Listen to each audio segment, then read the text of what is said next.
आपकी अदालत मध्ये भारताचे विदेश मंत्री डॉक्टर एस जयशंकर यांच्यावर आरोप आहे की हे चीनला घाबरतात. आता हा आरोप कोण लावत असेल हे सांगायची गरज तर नाहीये. आपले राहुल गांधीजी ते काही दिवसांपूर्वी लडाखला गेले होते आणि तिथे ते पँगॉंग लेकवर गेले आणि त्यांनी तिथे पाहिलं की आपल्या हजारो किलोमीटर जमिनीवर चीनने कब्जा केलेला आहे, चीनने हिसकावला आहे आणि तुम्ही काहीच करत नाही आहात. हे खूप चांगली गोष्ट आहे की ते पँगॉंगला गेले आणि जी जमीन जी त्यांनी दूरवर बघितली ना त्याबद्दलचा मी तुम्हाला इतिहास सांगतो. आता 1959 मध्ये चीनी आले तिथे आणि 59 आणि 1962 मध्ये 3 वर्षात त्यांनी त्या जागेवर कब्जा केला होता. तर 1962च्या वॉरमध्ये तिथे एक खूप प्रसिद्ध जागा आहे खुरनाक फोर्ट. ही जागा आता नाहीये, ही जागा 62 मध्ये गेली. तर जेव्हा ते चीनबद्दल बोलतात आणि जमिनीबद्दल बोलतात सगळ्यात आधी तर हा विचार केला पाहिजे, जर भारताची जमीन गेली आणि जमीन गेली आहे 38,000 किलोमीटर जमीन गेली. केव्हा गेली? 62 मध्ये गेली. ते तर म्हणत होते की मोदीजींनी सगळी दिली जमीन शी जिनपिंगला. 1962 मध्ये. तर बघा 2020 मध्ये चीन जे त्यावेळी कोविड चालू होता, आपण लॉकडाऊन मध्ये होतो, तेव्हा तर चीनने काय केलं की आपले त्यांच्यासोबत 93 आणि 96चे 2 ॲग्रीमेंट आहेत. तर त्या ॲग्रीमेंटनुसार ज्या दोन्ही बाजू आहेत लष्कराला मोठ्या संख्येने border line of actual control जवळ जाऊ शकत नाही. हे आमच्यामध्ये एक लिखित करार आहे आणि जर तुम्ही घेऊन आलात तर तुम्हाला आधी सांगावं लागेल. आता हा करार आम्ही तर नाही केला, हा तर त्यावेळेचा आहे 30 वर्षापूर्वीचा. त्यावेळेस आपण जे नरसिंह रावजींचं सरकार होतं. आता होऊ शकतं की ते त्यांच्या मनात असेल की कारण कोविड चालू असल्या कारणाने आपण त्यांचा प्रतिकार करू शकत नव्हतो. तर मोदीजींनी असं ठरवलं की आपल्याला जर चीनपासून धोका असेल तर आपल्यालाही काउंटर डिप्लॉय केलं पाहिजे. आणि त्यांनी त्यावेळी पूर्ण एअरफोर्स आणि आपली रेल सिस्टीम आणि रोड सिस्टीमची ताकद लावली आणि नुसत्या एअरफोर्समधून आम्ही 70,000 म्हणजे आपले सैनिक जे आहेत त्यांना एअरलिफ्ट केलं. आम्ही टँक सुद्धा एअरलिफ्ट केले. आम्ही ज्या मोठ्या मोठ्या गन्स ज्या आहेत, ट्रक्स सगळ्यांना, कारण त्यावेळेला तिथे एप्रिलच्या सुमारास बर्फ असतो, त्यामुळे रस्ता सुद्धा तुम्हाला माहीतच असेल. जोपर्यंत मोदीजी आले तोपर्यंत हे जे बॉर्डर इन्फ्रास्ट्रक्चर आहे त्याच्यावर कोणी लक्ष देतच नव्हतं. त्यावेळी युपीएच्या सरकारच्या काळात रेकॉर्डवर असं बोललं गेलं होतं की तुम्ही जर ही बॉर्डर अशीच सोडली तर चीनी देखील तिथे येऊ शकत नाहीत, हे त्यांचे विचार होते. आता तेव्हा बॉर्डर इन्फ्रास्ट्रक्चरवर कोणी लक्ष नाही दिलं. तर आता ठीक आहे, मागच्या 10 वर्षात खूप जास्त प्रगती झाली, पण ती तैनात करणं इतकं सोपं नव्हतं. पण तरीही ते 2020 मध्ये आम्ही हजारोंच्या संख्येने तिथे आम्ही लष्करही पाठवलं, हत्यारांसहित पाठवलं आणि तैनात देखील केलं. तर जर आज तिथे कोणी आव्हान देत असेल जे तिथे होत आहे ते यामुळे की मोदी सरकारच्या निर्णय देण्यामुळे होत आहे. तर आणि जर जमिनीची एवढी काळजी आहे आणि असायला पण पाहिजे, मला सुद्धा जमिनीची खूप काळजी आहे, तर जमिनीची एवढी काळजी आहे जी 38,000 किलोमीटर ती तर 62 मध्ये गेली, त्यानंतर तर आपल्याला चिंता करायला पाहिजे ना. तर जर मी ऑलिम्पिक्सला जाईन चायनाला तर मला जमिनीची गोष्ट करायला हवी होती. आता मला माहित नाही जमिनीची गोष्ट केली की नाही केली. बघा तुम्ही एवढं छानपैकी समजावलं की चायनीज आले पण आपण सुद्धा चांगल्या प्रकारे डिप्लॉयमेंट केलं. पण राहुलजी म्हणत होते की एक दिवस ते तुमच्याशी बोलत होते चीनबद्दल, ते म्हणत होते की जयशंकरजींना काही चीनबद्दल समजच नाही. आता मी यावर काय बोलू? एकतर मी समजावू नाही शकलो, एकतर समजावणाऱ्यामध्ये कमी आहे किंवा समजून घेणाऱ्यामध्ये. आता असं होऊ शकतं की चूक माझी असेल, मी मान्य करतो. मी होऊ शकतं की ते खूप म्हणजे ज्ञानी माणूस आहेत, चतुर आहेत, पण तुम्ही बराच काळ राहिला आहात चायनामध्ये. हो, मी जवळजवळ 4.5 वर्ष राजदूत होतो तिथे. तर म्हणजे आतापर्यंत माझा रेकॉर्ड सगळ्यात मोठा आहे तिथे. तरी पण तुम्हाला चायना समजलं नाही? नाही, होऊ शकतं की ते 4.5 वर्ष मी त्यांच्याबरोबर काढली असती तर समजलं असतं मग. फक्त एकदा देशाची जनता खूप स्पष्ट शब्दात जाणू इच्छिते. मोदीजींनी स्पष्ट सांगितलेलं आहे की चायनाने आपल्याला 1 इंच जमिनीवर सुद्धा कोणता ताबा नाही मिळवला, कोणी आलं नाही. पण एकसारखं वेगवेगळ्या भागातून, ज्यामध्ये राहुल गांधी पण आहेत, दुसरी लोक सुद्धा आहेत, इंटरनॅशनल मीडियामध्ये सुद्धा हे बोललं जातंय की चीनने आपल्या जमिनीवर ताबा मिळवला आहे. मोदीजी पंतप्रधान झाल्यानंतर वस्तुस्थिती काय आहे? काय होत असतं ना की आपली जी फौज आहे साधारणतः आपल्या आपल्या कॅम्पमध्येच राहत असतात. बेस कॅम्प असतात. कॅम्पमधून निघून ते पेट्रोलिंग करत असतात. आता तर आपण समजलात की ते एक लाईन असते. आपण लाईनीच्या दक्षिणेकडे आहोत खूपदा. आणि याच्यामध्ये खूपच म्हणजे कॅम्प आणि जी लाईन आहे त्याच्यामधलं जे अंतर असतं ते खूप जास्त असतं. त्यांच्या बाजूने पण ही स्थिती आहे. त्यांच्या बाजूने काही ठिकाणी कुठे कुठे कमी आहे, कारण त्यांनी मागच्या 40 वर्षामध्ये त्यांचं इन्फ्रास्ट्रक्चर बनवलं होतं. आपण मागच्या 10 वर्षापासूनच म्हणजे एक प्रकारे त्यावरून लढाई करत आहोत. आपल्या बाजूने देखील सुधारणा होतेय. त्यांचे इन्फ्रास्ट्रक्चर जे आहे, कारण त्यांच्याकडे खूप लेट टाइम होता त्यावेळी. आता काय झालं आहे की 2020 नंतर दोन्ही बाजू ज्या आहेत त्या फॉरवर्ड डिप्लॉय झाल्या आहेत, कॅम्पमधून बाहेर गेल्या आहेत. आणि नॉर्मली काय असतं, लष्करातून तुम्ही जेव्हा जाता आणि पेट्रोलिंग करून पुन्हा मागे येतात. पण इथे कसं असतं की तुम्ही बाहेर जाऊन तिथे तुमचा प्रेझेन्स म्हणजे मग तो टेंटमध्ये असो किंवा आणखी कुठे, तर तिथे पोस्ट बनवले जातात. एकमेकांवर लक्ष ठेवू म्हणजे शकतात. एकमेकांच्या समोर आले. हो. तर आता जे आहे, जर तुम्ही पाहिलात मागच्या 3 वर्षात काही ठिकाणी खूप अशा जागा आहेत जिथे आपण एकदमच जवळ आलो होतो. आणि गलवानमध्ये जी घटना जी घडली ती यामुळेच घडली, कारण दोन्ही बाजूने एकदम ते जवळ आले होते. आता आपलाही प्रयत्न आणि त्यांचाही प्रयत्न आहे की मागच्या 3 वर्षांपासून आम्ही दोन्ही आहोत जे आपल्या फॉरवर्ड डिप्लॉयमेंटला म्हणजे आपल्या पोस्टमध्ये परत घेऊ नाही, जर शकू. बघा, चायनाने आपल्या जमिनीवर कब्जा नाही केलाय, आपण चायनाच्या जमिनीवर कब्जा नाही केलाय, मग या 19 वेळा मीटिंग का होत आहेत? नाही, 19 वेळा मीटिंग यासाठी होत आहेत की दोन्ही बाजू फॉरवर्ड डिप्लॉयड आहेत. आणि खूप जास्त जवळ आलो आहोत. आणि आता जी फौज आहे ती पूर्ण हत्यारांसोबत पूर्णपणे जागृत आहे. आणि खूप तणावग्रस्त वातावरण आहे. तणावग्रस्त वातावरणात पूर्ण हत्यारांसहित जर लगेच फॉरवर्ड डिप्लॉयमेंट केलं तर तिथे कोणती तरी दुर्घटना घडण्याचे जे चान्सेस आहेत ते खूप जास्त आहेत. तर मी म्हणेन की हे जर असंच चालत राहिलं तर हे चान्सेस जे आहेत की आधी जे काही घडलं ते घडण्याची जास्त शक्यता आहे. तर आता जे निगोशिएशन आहे की तुम्ही जे आहात इतकं तुम्ही मागे जाल आणि इतकं आम्ही आणि ही काय इतकी नवीन गोष्ट नाहीये. जर तुम्हाला याचा इतिहास जाणून घ्यायचा असेल तर पहिल्यांदा जी आपली अशी परिस्थिती आलेली 1958 मध्ये आली होती. ते सुद्धा उत्तराखंडमध्ये एक जागा आहे बाराहोटी. आता बाराहोटीमध्ये काय झालं की दोन्ही बाजू पुढे सरकल्या आणि मग काहीतरी करार झाला. त्या करारामध्ये त्यावेळी जे भारताच्या सरकारने ठरवलं की आपण थोडं म्हणजे मागे सरकू आणि एक प्रकारे तिथे काही पेट्रोलिंग नाही होणार.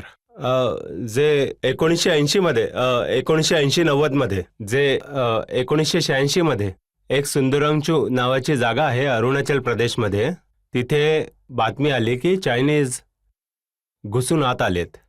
तर तिथे 86 पासून 95 पर्यंत 9 वर्ष निगोशिएशन चाललं आणि 9 वर्षानंतर मग करार झाला. आणि त्या कराराप्रमाणे आपण लोकांनी काही पोस्ट मागे घेतले आणि त्या लोकांनी काही पोस्ट मागे घेतले. तर मग जेव्हाही हा तणाव असतो आणि मग फॉरवर्ड डिप्लॉयमेंट होतं, तर जोपर्यंत याचा काही निगोशिएटेड करार नाही होत तोपर्यंत कोणतीही बाजू मागे नाही बघा, हटली तुम्ही पाहिजे. तर चायनाला चांगल्या प्रकारे ओळखता.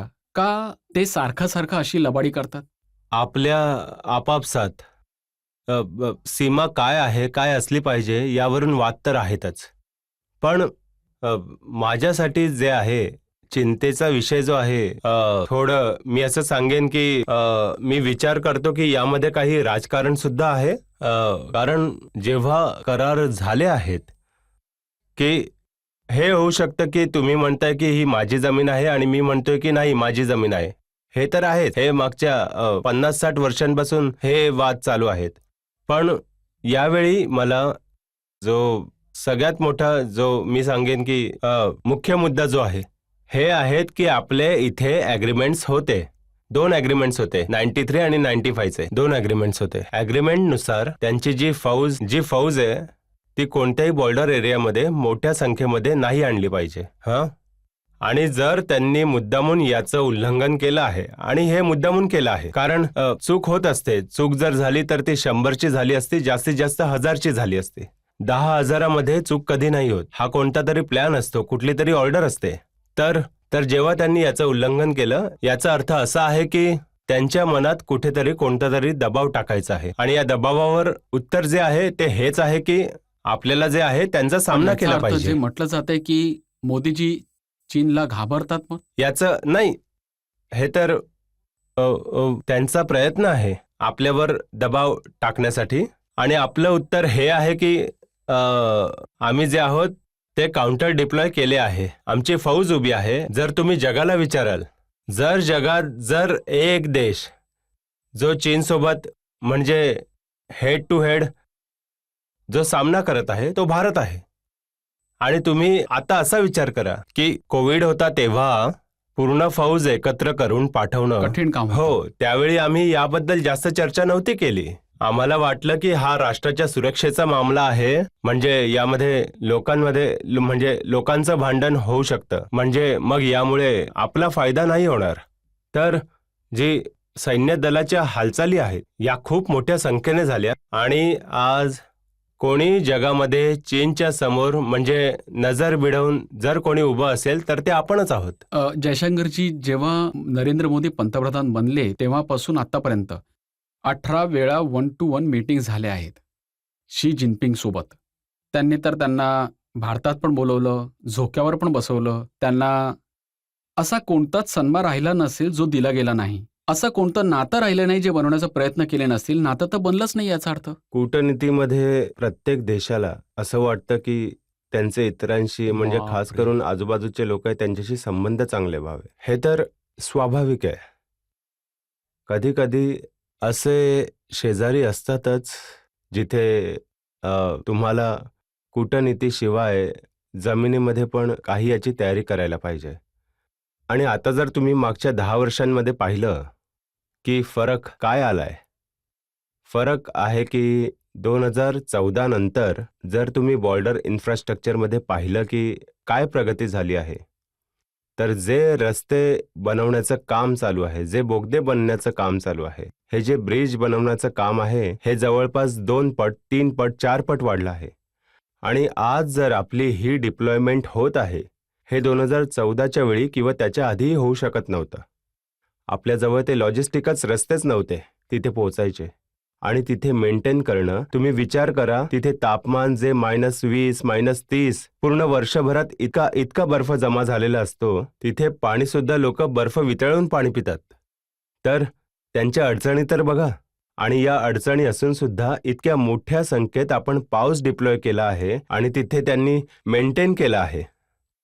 ही तर खूप कौतुकाची गोष्ट आहे ना. आणि आता जेव्हा हे पण समजून घ्या की हा सामना जो आहे तो अजूनही चालू आहे. आता जेव्हा चालू आहे आणि तुम्ही फॉरवर्ड डिप्लॉयमेंट करून झाला आहे, जर तुमच्या इथे लोक म्हणतील की अरे बाबा तुम्ही तर हरलात, तुम्ही घाबरला, तुम्हाला काय वाटतं की सैन्याचं धैर्य हे असं वाढेल? आता 62 मध्ये जेव्हा युद्ध झालं होतं तर देश जो आहे सगळ्यांनी एकत्र, जेव्हा पण आपल्या इथे 62 मध्ये किंवा कारगिलमध्ये जे झालं, पहिल्यांदा जेव्हा कधीही देश संकटामधून गेला आहे तर त्यावेळी त्यांनी आपली राजनैतिक गोष्टी बाजूला ठेवून सगळ्यांनी एकत्र येऊन त्या गोष्टीचा सामना केला आहे. ही दुर्दैवाची गोष्ट आहे की आता यावेळी त्यांनी एकत्र येऊन आधार देण्याऐवजी ह्यामध्ये टीकास्त्र होत आहे. टीकास्त्र ते सुद्धा म्हणजे की ते निराधार होते. म्हणजे तुम्ही अशा अशा गोष्टी बोलताय की तुम्हाला सुद्धा माहिती आहे ही आताची गोष्ट नाहीये, 62ची गोष्ट आहे. आता आता तुम्ही बघितलं असेल की काही काळापासून ते चायनीज आजकाल गाव पण बसवतात त्या बॉर्डरवर, म्हणजे लाईनकडे. आता त्याचा भरपूर गदारोळ सुद्धा झाला. अरे, अरुणाचलमध्ये एक गाव आहे, ते मॉडर्न विलेज असं म्हणतात त्याला. आता हीच जागा जी आहे ती 1959 मध्ये चायनाने ताब्यात घेतली होती. यावर पूर्ण पार्लमेंटमध्ये चर्चा झाली होती याबाबत 1959 मध्ये. हो, अरुणाचल प्रदेशचा मॅप त्यांनी रिलीज केला होता, जे भारतासाठी योग्य नाहीये. नाही, त्यांची पूर्ण अरुणाचल प्रदेशच्या प्रति नीती चांगली नाहीये. मॅप तर सोडाच तुम्ही. मॅप तर आम्हाला अजिबात मंजूर नाहीये. कारण जमीन तर आपली आहे, तर त्यावर त्यांची नावे वगैरे दिली आहेत. त्यांचं नामकरण जरी असलं तरी जमीन तर आपल्याच आहेत. तर ती वेगळी बाब आहे. गोष्ट अशी आहे की आज जे आहे प्रत्येक वेळी भरकटवलं जात आहे की आधी जे काही दुर्घटना झाल्या आहेत, ज्या 62 सालाच्या आधी झाल्या आहेत, 65च्या दरम्यान झाल्या आहेत, तर या सगळ्याचं जे काही खापर आहे ते आज ते आपल्यावर थोपवायचं काम आता बघा, करतात. जेव्हा ब्रसेल्समध्ये होते राहुल गांधी, जेव्हा इथे G20 होत होती, तेव्हा ते होते युरोपमध्ये, की चायनाकडे एक विजन आहे, पण मोदीजींजवळ ते विजन नाहीये. एकतर प्रसंग बघा की भारतामध्ये सगळ्यात मोठी, आपल्या इतिहासातील सगळ्यात मोठं संमेलन जर साकार होत आहे, आपल्या सगळ्यांना मिळून जुळून याचा गौरव केला पाहिजे. जर त्यावेळी जर तुम्ही बाहेर जाऊन त्याबद्दल टीका कराल, कधी कधी ना तुम्ही चुकून का होईना स्वतःची पोझिशन जी तुम्ही दाखवून देता.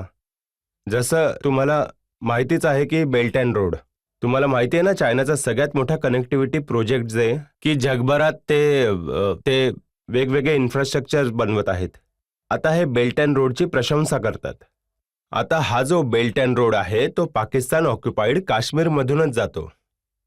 आणि जेव्हा तुम्ही बेल्ट अँड रोड बद्दल बोलता तर तुमच्या तोंडातून ते 2 शब्द नाही निघत की अरे, हे तर सॉव्हरेंटी टेरिटोरियल इंटिग्रिटीचं उल्लंघन आहे. मग दिसतं ना ते की त्यांच्या आतल्या भावना प्रकट होत आहेत. पहिल्यांदा चायनाबद्दल तुम्ही इतक्या चांगल्या प्रकारे तुम्ही समजावलं, मला वाटतं की लोकांना देखील समजलं असेलच. चायनाबद्दल कोणाला जर 1-2 प्रश्न विचारायचे असतील तर? माझा प्रश्न असा आहे की मिस्टर राहुल गांधींना काय चायना ब्रीफ करते का? जेव्हा ते इथे बसतील ना तेव्हा त्यांना विचारा. पण हे तर आहे की एकदा जेव्हा तुम्हाला माहितीच असेल की 2017 सालची घटना आहे की त्यावेळी डोकलाममध्ये ते भूतानमध्ये तणाव चालू होता. आपण लोक चायना आणि आपण थोडे आमने सामने आलो होतो आणि त्यावेळेला त्यांची एक मीटिंग झाली होती चायनीज राजदूतांसोबत. आपण लोक हैराण झालो होतो की अरे, भारताची फौज चायनाच्या एकदम समोरासमोरच उभी आहे. आणि जर तुम्हाला ब्रीफिंग पाहिजे असेल तर त्यावेळी मी राजकारणात नव्हतो, मी विदेश सचिव होतो. तर जर तुम्हाला ब्रीफिंग हवी असेल तर आम्हाला बोलवलं असतं, आम्ही तुम्हाला सांगितलं असतं की काय चालू आहे. त्या चायनीज राजदूतांकडून ब्रीफिंग घ्यायची काय गरज होती? तर प्रत्येक व्यक्तीचं आपापलं, सगळ्यांची काहीतरी ओढ असतेच. नाही, पण तुम्हाला काय वाटतं, कोण त्यांना बातम्या पुरवत असतं या प्रकारच्या बातम्या? मला माहित नाही. मला माहित नाही आणि ज्या गोष्टी मला माहित नसतात मी साधारणतः त्या गोष्टींवर काहीच बोलत नाही, पण नाही. तुम्ही माहिती करून घेतली पाहिजे.